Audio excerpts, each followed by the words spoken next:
అమెరికాకు కొత్తగా ప్రెసిడెంట్గా ఎలక్ట్ అయిన మన ట్రంప్ గారు ఆయన బ్యాక్గ్రౌండ్లోకి ఒకసారి తొంగి చూద్దాం. పూర్తిగా చూపించలేకపోయినా కనీసం కొద్దిగా మనకి ఆనవాళ్ళు దక్కుతున్నాయి. సుమారు 1987లో ఆయన మాస్కో వెళ్ళాడు.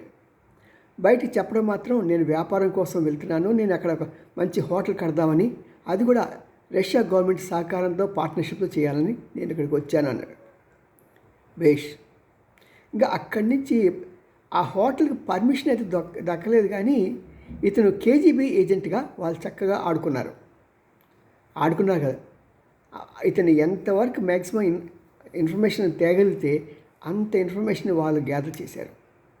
ఏంటంటే ఒక స్ట్రీట్ ఫైటర్ లాగా రోడ్డు మీద ఉండే ఈ చిన్న చిన్న సామాన్ అమ్ముకునే ఒక వ్యాపారవేత్తగా ఇతను దేనికైనా సరే డబ్బుతో డబ్బు ఇస్తే చాలు ఏమైనా చేస్తాడు. మరి అటువంటి ఈయన ఎంతవరకు అమెరికా ప్రజలు నమ్మగలరు? రేపొద్దున పోయేది అమెరికన్సే కదా. చూడండి మరి.